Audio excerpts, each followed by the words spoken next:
बिस्मिल्लाहिर्रहमानिर्रहीम। अस्सलाम वालेकुम। कैसे हैं आप? मैं हूं रज़ा और आप देख रहे हैं फूड वॉल्यूम। आई होप आप ठीक होंगे। अल्लाह पाक आपके रिस्क में इजाफ़ा फरमाए, अच्छा पकाएं और जम के खाएं।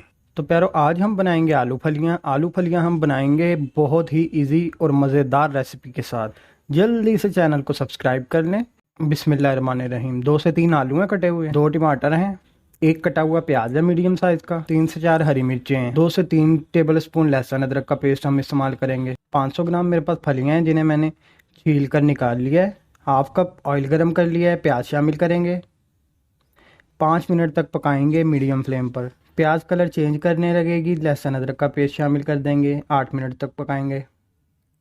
टमाटर का मैंने पेस्ट बना लिया था, टमाटो पेस्ट और हरी मिर्चें ऐड करेंगे और 5 मिनट और पकने देंगे, जिससे हमारा जो कढ़ाई का मसाला है वो टमाटो पेस्ट और ग्रीन चिली का फ्लेवर को अच्छे से अब्जॉर्ब कर लेगा। ठीक है। 1 टीस्पून नमक, 1 टीस्पून रेड चिली पाउडर, 1/4 हल्दी पाउडर, 1/4 धनिया पाउडर ऐड करेंगे।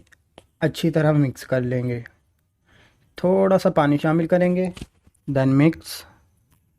और अब 10 मिनट तक पकाएंगे ताकि मसालों की तेज़ी और कच्चापन ख़त्म हो जाए। ठीक है। आलू और फलियां ऐड करेंगे। 1 से 2 मिनट तक अच्छी तरह इन्हें मिक्स कर लेंगे। 2 कप पानी शामिल किया है मैंने।